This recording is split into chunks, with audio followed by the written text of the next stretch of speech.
What's good? What's good, beautiful people? Welcome to it. Welcome to it. Another dope episode of the POPcast. We missed 1 week. We're back again right now. It is this is dropping now at the end of January. It's been a quick month. Yeah. It's gone very quickly, this opening of Parliament now. I know everybody's happier now. It's month end. South Africa was a buzz because I know, see you guys, last time you were happy, it was somewhere mid-December when you got paid. But now, 45 days later, you're back to action. Lovely stuff. I'm not rolling by myself as per usual. I got my co-star right next to me. What's going on, Miss Cosmo? What it is, what it do, C-Po. How you doing? I'm all right. You're off duty today, to my left. You can see how happy I am because I'm relaxed. I'm not stressed about what do I have to say next. It's not my turn today. Papa is in charge today. And of course, we got an amazing guest as per usual. We have Lesego Hlabi here with us. She left her twin at home, I think. Yeah. She can't feature on a music show. Also, I feel pressure now because Noni was like, what it is, what's up? I don't have a rapping intro, but like, hi guys. Freestyle, girl, please, I don't do that every week, don't worry.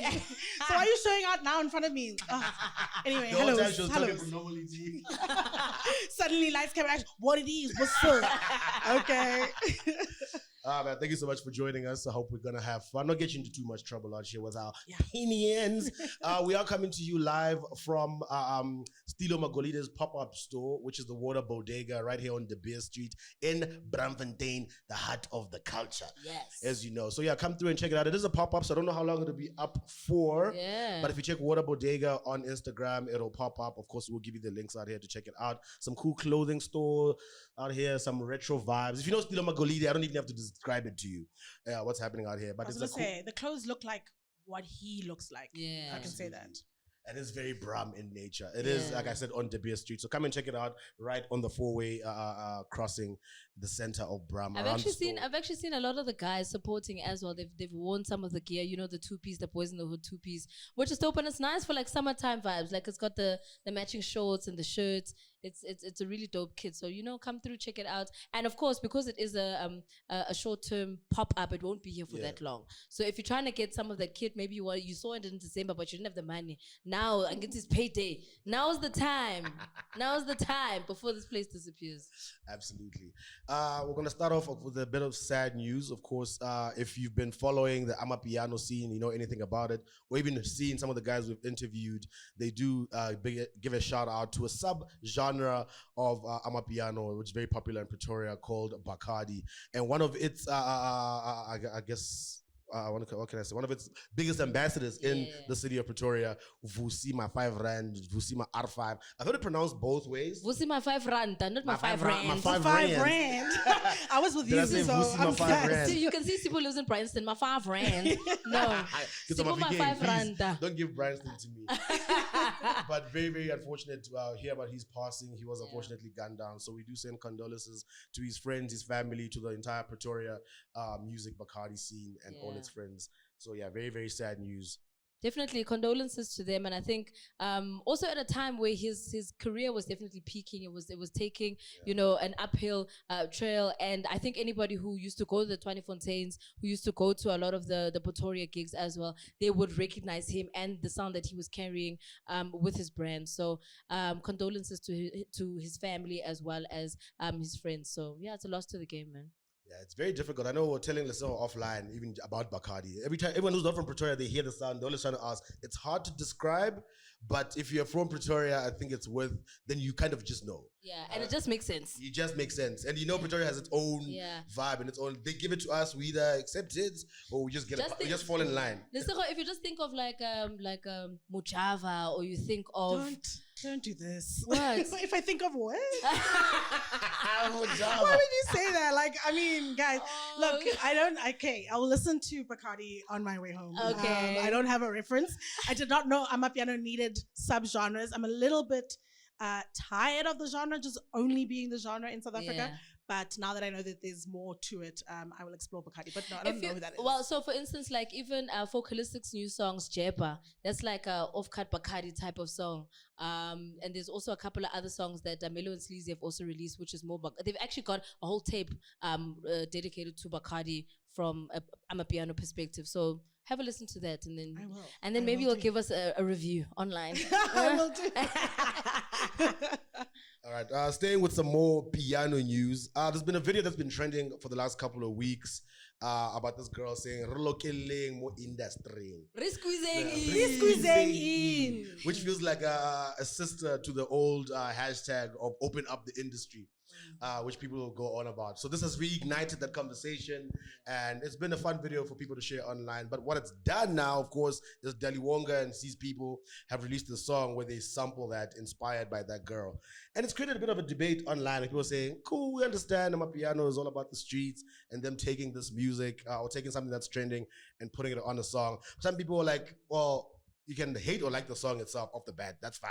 But also there's like a bigger conversation now about how far do we go by picking up trends on the street and then put them in the song? Do you put the person who gave you the inspiration on the song? Do you pay the person? Well, first of all, if the video is about including people in the industry, and then you use it and exclude her from the industry, I don't understand why you do that. Like, you're literally doing the exact opposite of what she's asking. So, Alamo squeeze. well, yeah, you're literally squeezing her out. Alamo squeeze. She Why said you're is squeezing in, you're squeezing her out.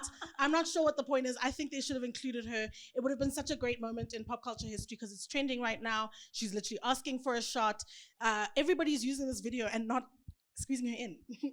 Which is the exact opposite of what she's asking. Yes, tricking Yana on this one. And look, I think pop culture generally always kind of stems from whatever's hot and trending right now. And of course, the social media, it just helps to take certain things, creative license from other people, and then say, yo, I can take that and kind of make it a song, or I can make it a campaign, or I can make it a whatever. Because I think Nandos also tried to jump on it and make a bit of a campaign around it as well. Which also kind of brings us back to the same conversation, like, guys, how do we manage this? Because everybody wants to see her being used because she is the originator of the video. But then it's also like, okay, but does it work for the campaign? Does it work for the No, it doesn't song? matter if it doesn't work for the campaign. If you're using this term, which is not just something that came up from the streets or like the youth of Bram. We know exactly who the content creator is. There's her handle in most of the videos. You need to use her and you need to at least credit her, most of all financially, because I did see a video where she was asking for money for registration fees. So you know that she's also not even in a position of empowerment. I think it's taking advantage, and I think the least they could do, especially a brand like Nandos, especially an artist as big as Daliwonga, is credit her, because creative credit is worth its weight in gold in South Africa. But also just give her a remuneration or include her in a campaign. I think a really tongue-in-cheek campaign with this girl in it would have been amazing. And then also a song where she actually used her voice, her likeness, have her included in it would have been great. I think this is kind of shady. Absolutely. And we've seen it being done right and wrong over the years. Sometimes brands come after the fact because they've been dragged online. For example, we had the whole Savannah situation that happened with Farida, where she had the video that trended several Decembers ago. Maybe the last time we were truly happy as a country. Because right now it's dark. Where Savannah video dropped, you know what I'm saying? Yeah, it's probably the last time I actually experienced actual joy. So that video dropped. And then a few years later, we have this Savannah doing the campaign and everyone was like, stop right there, my brothers and my sisters. And let's use the go. gal. Absolutely. Don't just use the term, because that's nuts. And we know where it came from. The video is viral. And it's right now. Guys, no ways. And it's so simple because then everyone has the feel good moment lasts longer when you see that being happening, because you're like, oh, everyone knows now if my thing gets trended, because now people are scared. Sometimes they'll be putting things out, they're scared to even use things, which is weird for me, because like, you shouldn't be scared to use anything. If you see there's some stuff trending and you're like, oh, I want to use that for a campaign, that should give you the opportunity to pick up the phone and call her and use it, because also you're going to pay somebody else anyway, because nobody's free. Yeah, which means you have money.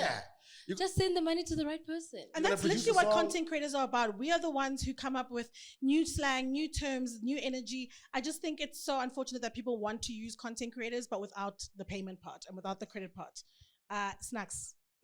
And I like it when people get bashed to the point where you're like, okay, sharp, we'll go back to the drawing board and do it right. It's more ignoring. I haven't seen anything from the two people involved. Like, I haven't seen the brand or the artist say anything. They haven't said anything yet, but I'm guessing at this point now they have no choice. Because if they just move on with their lives, it's just going to get weird. You know what I mean? I think Daliwonga still got a chance, because at the point where he posted the video, it was still in production. It hasn't been mastered. It hasn't been completed. He still has an opportunity to squeeze it in and put it in the song, and then master, and then release the song. Add it to the Samro sheets. Yes, just add it to the sheet there. Make sure that she's credited as an author okay, because she's the author of the chorus, all right? Exactly. And also then added to the music video, Nyana, just do something, just move squeezing, guys. Yeah, it's embarrassing. Direct inspiration is right there. Yeah. And it's not inspiration. Don't say inspiration, because that's literally like plagiarism. Yeah, not inspiration. Like at that point, inspiration is like maybe they said squeeze. I don't know, like changed it somehow. They took the phrase exactly how it was used. No, I think this is just snacks, guys. No, do better. Get it together, guys. Both Nandos and Daliwonga. Something we but spoke also about. love Daliwonga.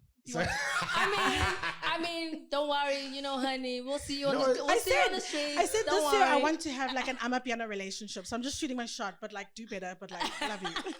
Yeah, then you have somebody in the family who can like help you be sensitive to be these better things. to content creators. You will never leave the house the way that you left it last time. You always leave correct now. They'll tell your baby, don't do that. That one.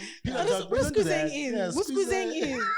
So also Daliwonga, squeeze a song into your life. Just a young relationship, maybe just for like 6 months. Like I don't want to like marry someone in Amapiano. I just want to like have that thing, just like a buzz, go to a festival or two.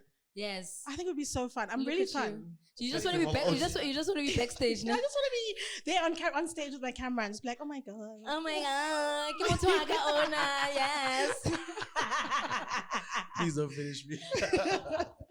All right.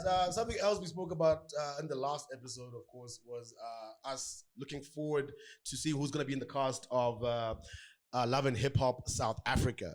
And finally, the list has been revealed by Viacom. And some interesting names have come up. First of all, I was right with at least one of the names. Shout out. I did say Gigi Lemaine. It wasn't too hard to guess, but otherwise, she's in there. But there's a whole bunch of people I was just like, I was not expecting on the list. So on that list, just to let you guys know, if you don't know, we do have Gigi Lemaine. We do have Younger Chief, who's in there. We have Jay Molly. Yeah. Who's there for some reason? Shane Eagle. Dales.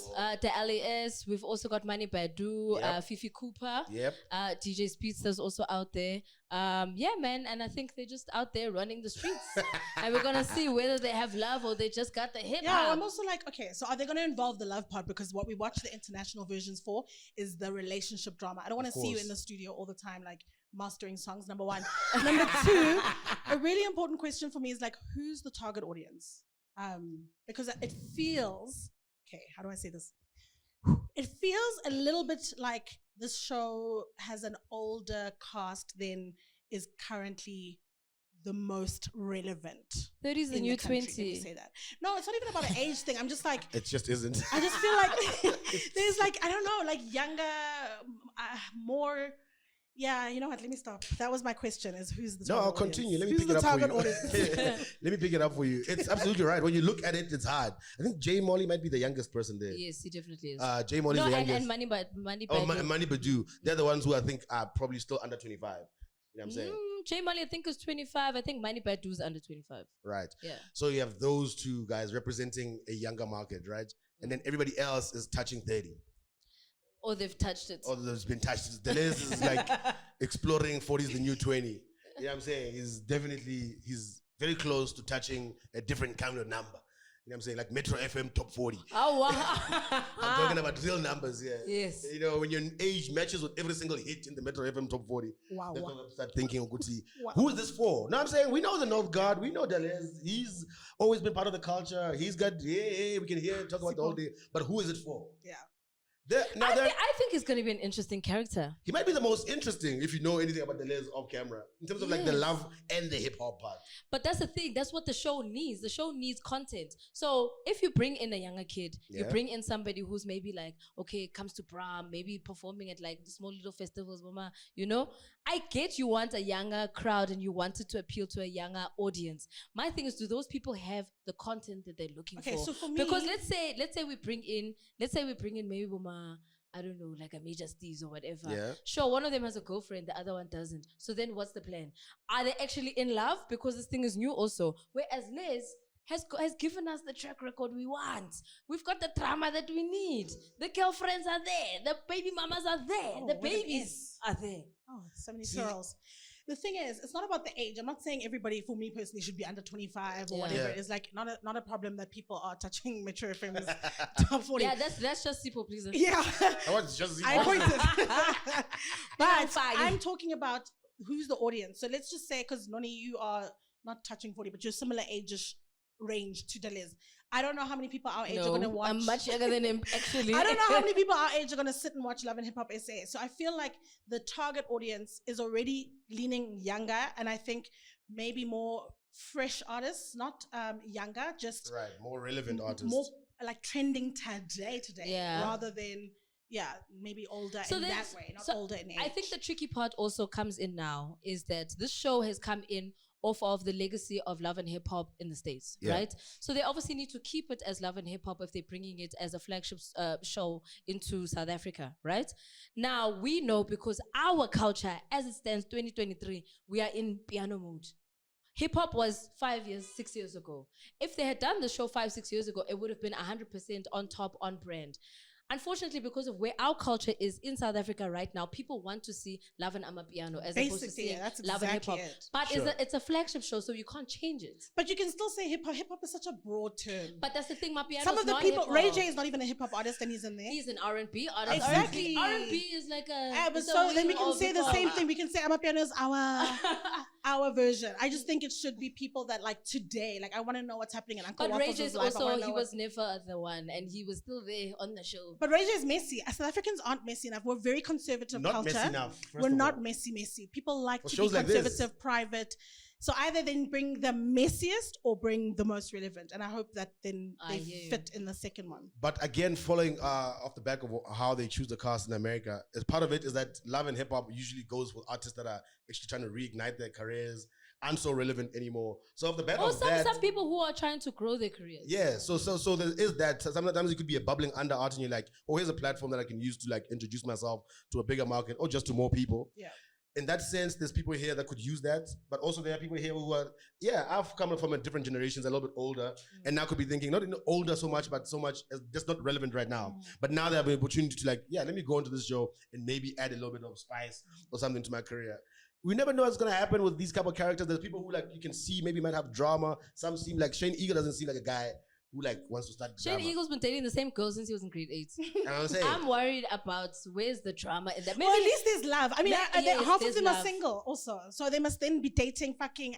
I can want we to swear? hear drama, but I No, don't you hear can't. drama when they started dating. You know, you never I want to used see drama from the or I talk want to shop see days. love. Well, I think what would be interesting to see is, because it's not the same as like maybe Temptation Island. So I don't know, Gigi, this maybe we'll see how this kind of works around. But I like that Shane Eagle has been dating the same girl, because he's the definition of love in And hip hop, hip-hop, right? yeah. He's the healthy love that he can show us. Maybe it's not so healthy because we only just see it from the outside. Maybe there's other things happening inside.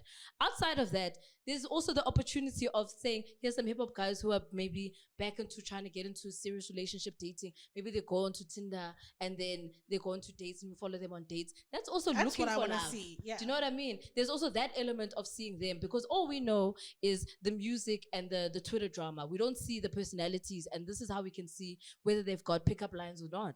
And all in all, I'm saying the show starts with the word love. So that's all we need to see first and Okay. foremost. I don't want to just Not see love and drama performances. and hip hop. It's not She hip don't want hop. to see anyone mastering a song. Yeah, I don't wanna If she see sees all one of person that, like- mastering. One master. One master. All it's gonna take is one I master. dare and you to They'll master. break the zero. Hey man, I'm interested to see what it is. Again, like I said, you can never have a dream cast for these things the entire time.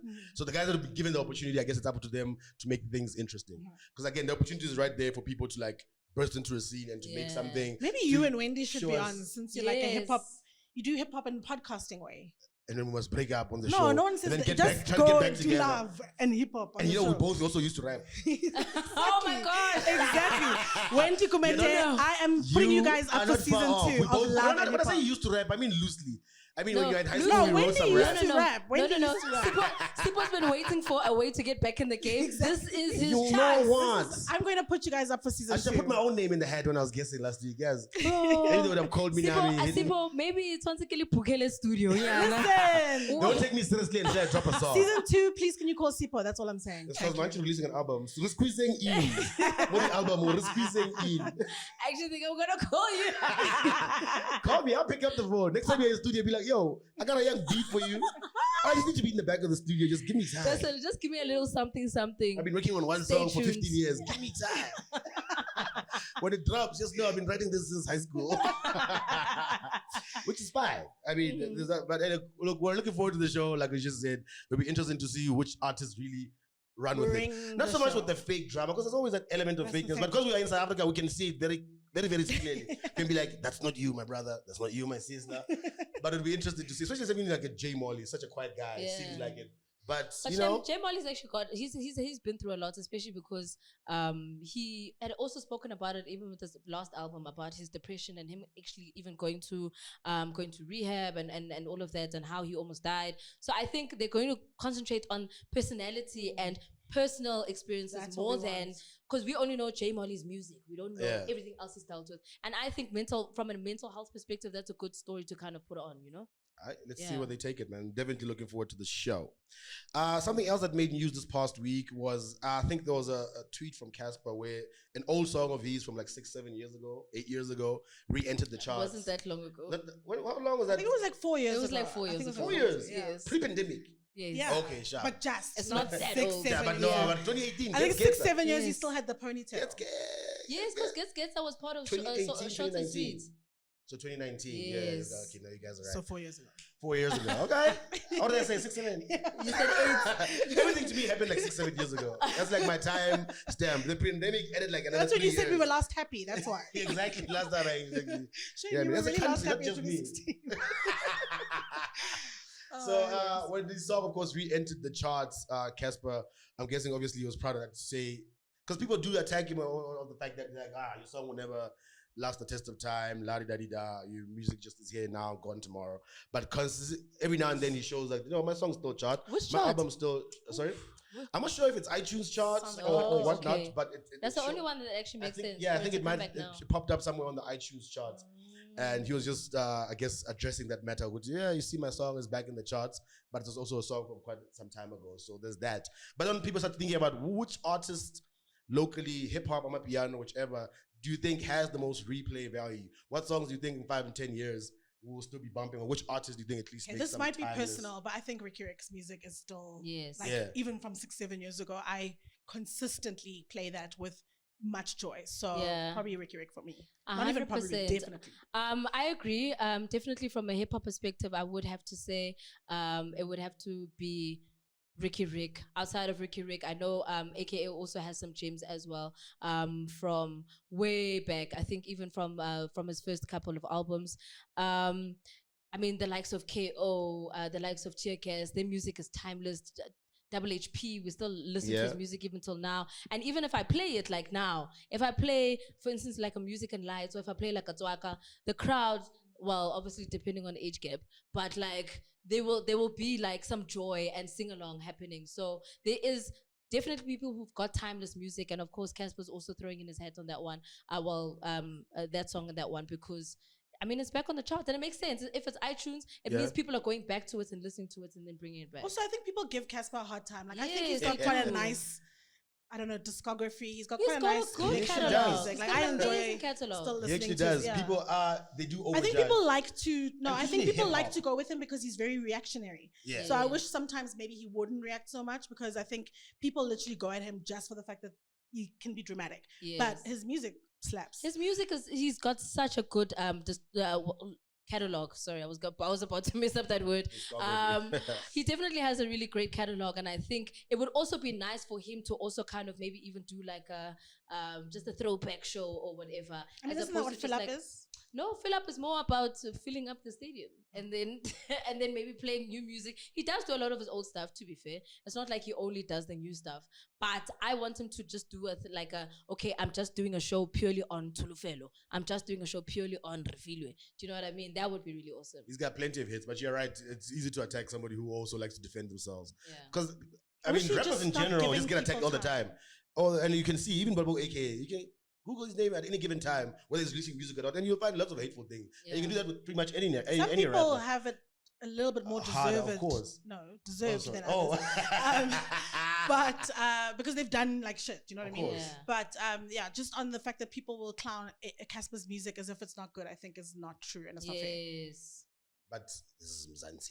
So people like to get a reaction out of people. If you give it to them, they're like, let's poke some more. Let's poke some more. Yes, that's the problem. And they keep poking That's and the they're poking problem. and they're poking, which is actually. And then they come with the be kind, condolences once something happens. I hate that And shit. the thing about it, right? Because not everybody's perfect. No, whatever you're doing, whether you make music or you make TV or you make whatever, sometimes something that you do may not be as hot as something that you did last week. But because you react to everything, it's easy to zone in on even the things of yours that aren't that popping. Yeah. You know what I mean? Because now you're on the spotlight the entire time. So it's easy for people to be like, yeah, but this is trash. And even if it's like, it wasn't that great, it's like, yeah, but when you do something dope, people don't have the energy to come back and be like, actually, okay, sharp, this week you did a dope thing. Because then it's like the hating energy is just so relevant that people who do like him now seem like stands. Or that are praising, guys, that was a nice song last week. Now, shut up. We're not on that shit. We're spreading some hate out here. Yes. Nobody has time for your That's little Twitter love for story. you. Twitter is the worst. Absolutely. The absolute worst. A return to celebration with music. We did discuss over and over. Pandemic took away a lot of shows. Made things a lot digitally. Digitally. It's that twang. Digitally. The American twang. Yes. One of those things being the MetroFM Music Awards, which disappeared for quite some time now and are coming back this year. So what do you guys feel about MetroFM Music Award comeback? So first of all, didn't it disappear under the whole thing of like payola and like everybody was like, No. there was a cloud of. I mean, I know you work there, so it might be hard. No. It not feels about like that. it disappeared under a cloud. First and foremost, stay employed. Firstly. This is not the place to reside. But sorry, so hi. it was the controversy thing that is the reason I remember it going in the first place. So it being back now, I don't know if they've changed that up or if then it wasn't true as we have heard. Okay, so as much as, because firstly I'm new, but anyway, back then when the whole situation happened with it's kind of then not happening anymore. I understand that there was the cloud around the payola thing, but I think, well, what I'd heard as well from industry people was it was more of a sponsorship thing than it was 100% about that. Maybe that just added fuel to the fire. But I think now it's a case of, okay, them kind of re-energizing, them kind of rebranding, and then also then coming in with more sponsors. So because these shows generally cannot happen without sponsorship. That's just how it works, whether it be the Summers, whether it be, the Cape Town Met is now, it's no longer the JNP Met or the GHM Met. It was just the Cape Town Met this year because sponsorship is a big thing. So I think that's also, the Channel O Awards also stopped because they didn't have sponsorship at that point in time. I just think that's really the crux of it. And now they're trying to bring it back from that perspective. Absolutely, man. I think it's a good thing for them to come back and maybe to even reposition themselves in their image off the back of not having been around for a while and the little controversies in the conversations that were happening around them. You know what I'm saying? Because it was actually Ricky at that moment who spoke up about them and it trended for a while. So in terms of PR, trying to get back, be relevant. To be fair, Ricky was speaking about his label. Of course. Not more so the awards themselves. Yes. Yeah, and I'm saying it's great. Me personally, I always encourage more things that allow us to celebrate the culture. You know what I'm saying? Whether it's festivals, award shows, whatever get-togethers, there need to be way more things for the kids and the industry to look forward to on a month-to-month basis. Something the industry needs to be robust, needs to be busy, because the South Africans themselves are people that enjoy being outside. So we need to have these festivals and these award shows that actually have value to them and make people want to be a part of it. You know what I'm saying? Artists want to perform on those stages, want to see dope performances. But they must also then do dope performances. Absolutely. Because there are some award shows that like recently have just fucked up and like they're very budget. And I'm just like, if you're going to do an award show, save up or get all the sponsors you can and make it a production again. I remember back in the day, 6-7 years ago. Everything there's a timeline now. 6-7 years ago. We used to stay up to watch award shows and they used to be a spectacular and it used to be just grand. And now it just feels like, I mean, let me not name but the last award show for music that happened was just horrible on every level, on a production level, on the stage level, on the how artists were treated there. Like it just was terrible. So if you're going to bring award show back, also bring the budget back and everything that makes the award shows watchable, but also that we want to sit home on a Saturday night when they play to watch it. Absolutely. I think sometimes they concentrate too much on, I don't know, just putting it together and getting as many people under the house. Not so much. It's like the choreography, you start to see everything seems rushed, but most importantly, the sound. Like, it was saying to celebrate music. And the number one thing people walk around complaining about is like, that sound wasn't dope. That sound was weird. The sound seemed a little bit off. Like, we can't talk about sound when we're celebrating music. Exactly. I'm saying the one thing that you must get right is the staging. The artists are always going to be there and bring the energy if they're given the opportunity to work with a great production crew that's going to put together a nice, a nice show that has absolutely fantastic sound. Yeah. As soon as you're just lacking there, everything else doesn't matter. You know what I'm saying? Exactly. I don't care about when you go to ads, who wins which award. Now we start tearing things apart that we don't even want to talk about. I think the other thing is also, because I'm on the production side of things sometimes, is who the producers are that get given the tenders for these things. Because very often you'll have people who've never worked in award spaces before. They make telenovelas, suddenly they get this tender because only 5 production companies get shows in South Africa. It's a conversation for another day. But the fact that you'll then have people who specialize in something else coming to try and do an award show just because their friends had the tender. And it looks terrible because they don't know. It's a specialized skill, that putting together an award show. 100%, and I agree with you on that one. And I think it's also because I've also had my experience from just as somebody who's trying to just work, whether I'm either presenting or whether I'm there as I'm playing at the after party or whatever the case may be. And sometimes you get there and you're just like, but this is simple. If I can think of it, how did you not think about it? Because this is your job. Exactly. Absolutely. And last year they about even it. offered us for a big awards show to come and present. We have no budget. So who the fuck is going to take those kind of opportunities? You know what I mean? Like, you're telling people who have careers and who've worked so hard that you're not going to pay them to come and do a job on TV when you know your budget is banging. Like, obviously you're going to get people who are not going to be interested in that kind of thing. Like, I'm not going to come do work for free. Yeah, exactly. But I think from a awards perspective, holistically in South Africa, this is one of the more celebrated award shows. So I think it's also great, especially because of how big the radio station is. But I think from a legacy perspective, it's awesome that it's back, because we also just need to kind of look forward to some other show outside of the summers that we can also respect over and above that. Because then we also had a phase where just like random award shows were just popping up, and we're just like, but where is the legacy? How do we believe you? How do we know that this thing is done properly? How do we engage with you? How do we think that people actually agree with the award winners on this one? And that is sometimes my issue, maybe with award shows that just pop up and all of a sudden you're nominated and you're like, but you never see the show again. And then you never see it. You just see it on your email or you see it on Twitter and you're just like, when's the So I like that we've got now a legacy radio station coming back to then say, okay, we're putting the stamp back onto the culture. Like we've tried to have the stamp and let's see where it takes us, you know? Absolutely. Credibility starts with who you have involved in the show. Right down to the nominations themselves. People must look at it and be like, now this looks like what's actually happening in the country. Whatever the criteria is, we're hitting the right spots there.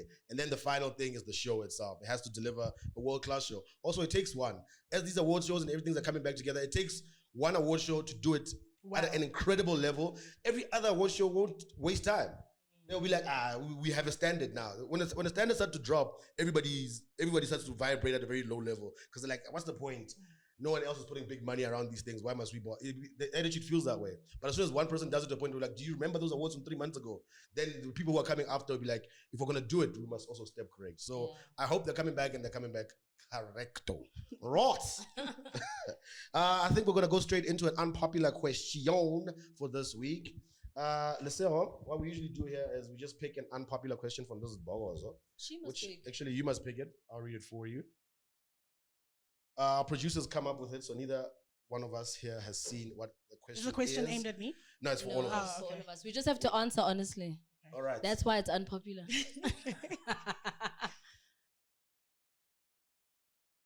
The handwriting? No, the handwriting is the problem. Sipo said, is that an A or an O? All right. They won't bluff. This unpopular question / topic is the SA music industry incorporated correctly in movies and series layouts? From a movie scoring perspective, okay. No. Ooh, and I like that you're answering this because you're from production. Yes, and no is the answer. Because I feel like they just use whatever's popping. Suddenly you're watching like a telenovela, someone's just died, and then it's, I don't know, focalistic in the back. And you're just like, and the mom is like, yay! So they just use whatever's popping. There's so many shows that do that. It just throws you off completely. No one does movie scoring, and I think that's the problem. They just take whatever's popular. There's an actual skill in America where people write songs specifically for scenes, for movies that make sense to the storyline. So here we just take whatever's popping. Now KFC, and then there's just whatever like artist is irrelevant. It makes no sense. So no, I don't think we have that at all. And I wish that also, even if you're going to take songs that already exist, you just do better in terms of matching the scene to the moment. Now you see it every time with these series that the people that they're picking to pick the music are not specialized in that. Sometimes they just pick a guy because they're like, I think Sipo might just be able to score. Don't call me to come and score the thingy. I'm serious. Like, don't just call. Like, let me just call Sipo because I heard him talk about music a few times. That's not how that shit goes. You know what I'm saying? There's people with an actual like understanding like composers and skill and producers. You know what I'm saying? Whether you're picking songs or whether you're composing songs from scratch, there's people who are specialized in this, and you must pay for those people because it shows. Like I say, there's all these conversations that happened about certain series that drop, and then there's like a sad scene, and it's a random song. You're like, why is Nasty C playing right now? We love Nasty C, but it's a funeral, my brother. Doesn't seem relevant. But even more recently, I was watching, and I'll say it directly. I was watching Kings of Joburg, and there's a scene where it's a throwback mourning scene, where they're showing pictures, and it's really sad because they're actually showing pictures of Shauna Ferguson in that. So they're doing that tribute part of the show, season 2, because it's not around, and it's supposed to be this wife missing her husband. The song that they're playing is like sexual. I'm like, what is this? It's like, let me open your lips. I'm like, what the fuck is this shit? It's just strange.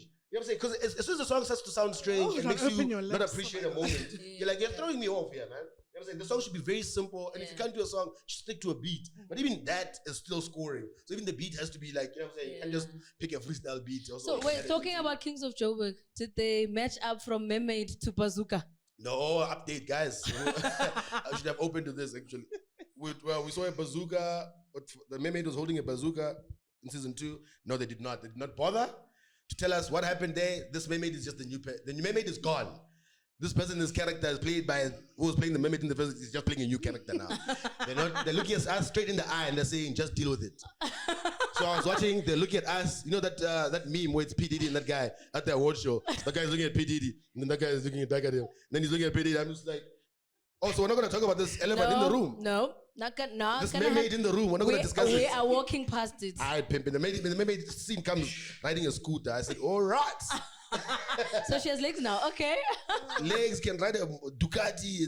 I was like, okay, it is what it is. It's lit. And these are things that we speak about all the time. It's just like, we want to be out here and just like enjoy local television, but sometimes it's like, why must I be scrutinizing your music? Like, when was the last time you were watching something or an American show and we sat down here and we're like, but how weird was the music? Yes. Like, we don't even get to that shit. Because just talking about cinematography. Netflix does it a bit. There was a show that was trending last year. I won't mention it, but it's based in a school or whatever. They were also talking about the fact that like someone dies in the show and then it's just like some big Amapiano song that just makes no sense. And it's like supposed to be tense and drama and suspense, and then next thing we're just get. And it's like so that they just don't have a professional team that works on that, or they're not willing to pay for it. And the thing is, when it comes to music, obviously there's music producers who can produce a certain type of music.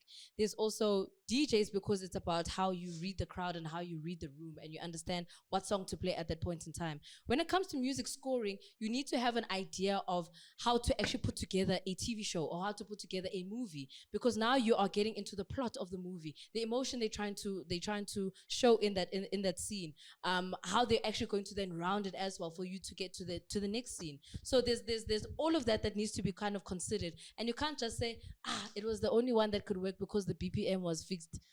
There's no BPM here. There's no things where you're just throwing in a song. So I don't know, the music, it's a bit tricky in South. Please don't call your friends just because they might be cheap to do the job. Get the right people who understand exactly how to be in film and how to also then music produce. And also how much music is part of storytelling. It's not just an added ambience thing. And if you can, go to producers and say, and also the thing that they do as well is that it's easier for them to just license a song that already exists. Yeah. Go to a producer and say, especially with the way music is being churned out, there's 10 songs every hour in South Africa. So just go to Kabza and I don't know, all these other producers and say, please, my man, just record the song or do something for this scene. And then something will come together. If you're insisting on Amapiano, let it at least work for the scene. Do you know Absolutely, because what we're not even thinking about soundtrack. There's no There's Amapiano funeral song though. There's no way you can compose a funeral There's song. opportunity for a soundtrack we don't have that anymore, you know what I'm saying, OSTs. And it's like there's an opportunity to do that. You can have an entire Blood and Water, the original soundtrack comes out and it's all original music onto the way like Wakanda does. That's great for the artist as well. They get to make money off new music, and also the production company as well of owning that music gets to even make another residual income of the music there. I just don't understand how far we go. And I wish I could say some names, but I'd be looking at the niggas who be choosing to do these music shows. It's just the homies. No, you look at it, it's the homies. They just think it's the homies. I'm like, that's yeah. just the homie. Yeah, it's music licensing is easier than production. That's actually the shortcut that they're taking here. It's easier, it's quicker, it's cheaper. However, it's not doing your show any justice. Yeah. Especially if you're just picking popular music. Exactly. If there are a lot of genres in South Africa. So if it needs gospel, then go call the ladies who do the videos in the sky. You know what I mean? Come on. You can't just be using Amapiano for everything because you know people like Focalistic or whatever. It doesn't make sense. Absolutely. All right. That's our unpopular opinion for this week. It's very popular. Let's go into it's actually a very popular opinion. Yeah, absolutely right. All right, into some new music. I don't know what you guys have been bumping, but Blackie released I don't know what you've been blacking. Blackie released a bumping. A young 2-pack. What do you think of Blackie's Papa Fetty, little 2-pack he released last week? All right, so he dropped Papa is the first single. Which is about like a minute 30, a minute 40, nyana. And then he's got the one with MT, which is a little bit longer. I think it's like 2 minutes 30. I like the one with MT. I think it's just got a little bit more depth. I love the beat as well, because it's got like a little bit of like a Mexican vibe. Like, I don't know, it's got what's that show? The drug show. Anyway, it just feels like the Narcos. Narcos. It's got a Narcos feel to it. Breaking Bad. I forgot you said he lived with Mexican. Well, she said Mexican first. I said drugs are here. Breaking Bad. And he went straight to America. No. So it's got a little bit of like a Narcos feel, whatever. So I like it.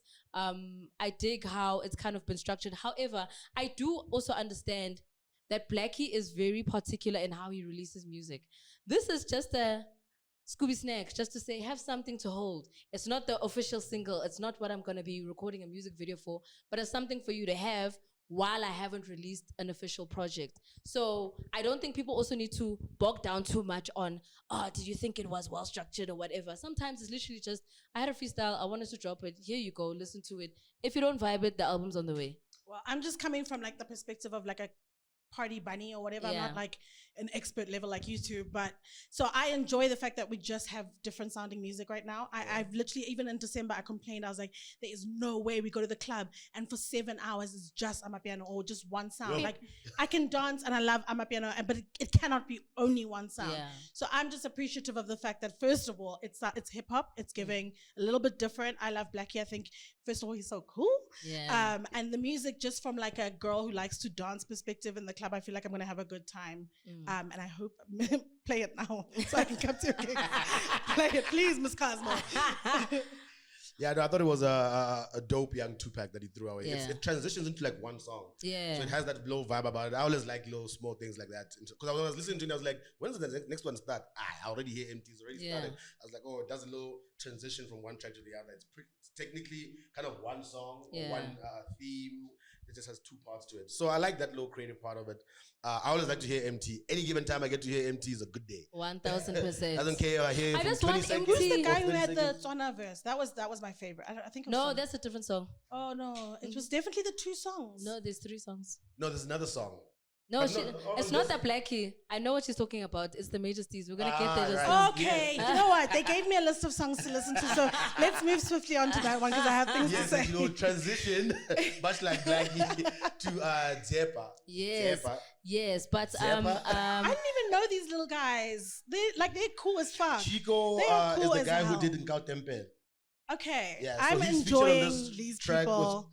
With 2 bunnies, which is a new DJ duo that play Amapiano, as well as, of course, the young boys, Major Steez. I enjoyed that song. No. I enjoyed the Major vibe. Steez have their own song.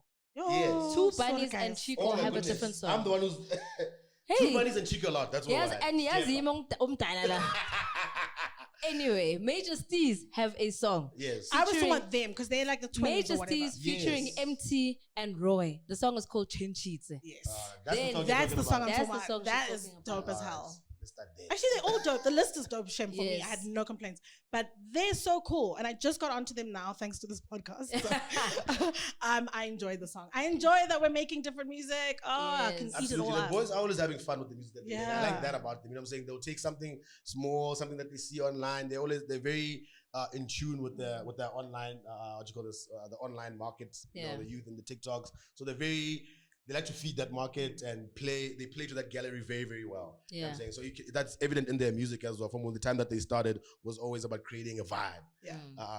And jumping onto something cool. They love the TikTok dances and whatnot. So whatever that they're trying to do, it has that fun element to it, which is what I love about them. Sometimes it's nice for people to just make music for fun. I don't want Absolutely. depth. Not everything has to be layered and sometimes we just want to. Exactly. You know what I mean? We just want the repetitive chorus so we can sing along in the club. Yeah. Because it's daggy, we don't want to be saying too many words. Now we're confused. Now we're sober because we're trying to keep up with the song. No. This song is Dilodi Chenchi. It's a finish. Yeah. Finish. Things have changed. Yeah, we're back in the game now. Thank you. All right. Dilodi Chenchi. What I love about that saying also is that there's 3 different versions of that saying alone. Dilodi Chenchi, here's Major Steez. We've also got Vocalistic, who's also saying that in his song. And then there's also Dr. Malinga has a song called Dilodi Chenchi as well. Of course he does. So from Limpopo to Pretoria to Major Steez from the South, we're out here. But the music is dope. Shout outs to the boys. The music is dope, man. And like I said, if we start intellectualizing the music too much, that's when you know you've made a mistake. Exactly. You know what I'm saying? That's when sometimes when you're listening to a song, you don't like it. So now you try to take it to a deeper place. Maybe they were trying to, They were just having fun. They were just having fun in the And studio. we're just having fun. And you were referring to Roy. I also loved Roy's verse. Yes. Roy came through with a different vibe. Also, because everybody knows him with La Vida Loca, where he came with the grime vibe, with the drill vibe with regards to his old song. But now he was like, I'm straight up Pitori. I'm giving you a different type of element to me, which is also cool because I think a lot of people, if they don't know that side of Roy, they're gonna hear it on the song as well. And he was just and like, if this is the first time you're being introduced to him like me, it's a great song to get introduced to him with. Absolutely. And of course, somebody who's in his bag right now, dropping dope music off the back of his single with Nasty C, aka continues his rollout. Album is coming out in February. He has a song called Prada with Kulichana. Did you bump that? How are you feeling about the jam? I did not. Yeah, okay, that's cool. Oh, you haven't bumped it. It's fine. Go and bump it. Why is that the Bump only one this you on didn't your way play? home. No. Why is that the only one you didn't play? Okay, it's fine. We'll save it for next week. I love the fact that they're back together, making music together. Yeah. It's got like a grown and sexy vibe. I am appreciating the direction he's taking with this album because I can hear that he's actually sitting and thinking and consulting other people for the music. Yeah. Whereas I struggled so hard. With the last one. Which one? Bovamania. My brother. Oh, yeah. I don't know like what blimp that was, but I'm glad it's over. Okay? We're back now. This is the music we want. And Cooley's also bringing like a grown and sexy type of vibe. AKA is also kind of giving that. And I think people can also just get over the whole sampling thing. This is who he is. This is what he does. He's been doing it for all of his albums. Let it go. Okay? He's going to sample. That's what he does. And he's doing it in his own way. And I think it works for the song. Yeah, I'm more interested to hear what the rest of the album will end up sounding like at this stage. Because after the song with Nasty C, then you dropped the one with Musa Keys, and now there's this one. Yeah. So again, we're feeling like we're all over the place a little bit. I don't know. No, I think they're all on the same wavelength. All over the place, actually, yeah, because they all actually have a common thread of sampling and all that. But none of them are hitting like the Nasty C song so far. But I don't mind Prada. So I'm a big Kulichana fan. It's hard for me to speak down on my big homie. You know what I mean? But yeah, I like the vibe of the song itself so much. Yeah. So I'm just keen to hear the entire project. I think there's definitely like some synergy between the 3 songs. I do think we are moving in a certain direction. We're gonna hear a little bit more pop, AKA, on this one, as opposed to I don't know where I am, AKA. I'm just glad you found yourself, my brother. You stick to that love and hip hop. Nadia, shout out, Michael. You're doing the right thing. I just have an opinion on sampling. Huh? Yes. I think sampling is dope as fuck. Some of my favorite hip hop songs are from samples. I don't think everybody has to be creating new tunes and new beats every single time. Yeah. Sampling has its place, and if you can do it well, do it well. Yeah. That's what I'll Absolutely, say man. about that. Well, that's all we have for this week. Thank you for tuning in to the POPcast. Don't forget to like, comment, subscribe, and all those delicious things right here. Drop us a comment. Let us know what you think about the episode. Let us know what new music you want us to review. Put your artist on. We are on TikTok. We're on Instagram. We're on YouTube, obviously. We're on Twitter. Hit us up wherever you want to hit us up at. And, of course, our guest today, Lesero. Thank you so much for joining us. We didn't get you into too much trouble. I don't think. I mean, whatever. I speak my mind every day. And hopefully we'll be able to find you maybe at like one of our podcast goes to some of the events that we go to, and maybe you can bring out Coconut Kels and she can give us some. Maybe, I but think also Coconut Kels has like a very serious level. Maybe this show will help me get my Amapiano boyfriend. That's all I actually came here for. I just want 1 6-month relationship. just a young with stint. just one. That's a Would be delicious so- do you know how concept. nice it would be Amapiano guys are like, if Kels could date one. Yes, Like, and I would be in character the entire relationship. That, like, just call me the content. Jesus, think alone. about the TikToks, guys. Like, Come on, I'm funny as fuck too, bruh. Come on. thank you so much for A joining big us. shout out also to Stilo Makolite again. Yes, Water sir. Bodega, come through, come check it out. It is in Braamfontein. As you can see, the boys in the hood are still in the hood. So come and check it out. And of course, check out the gear. It's really awesome stuff. See you next week. We outie.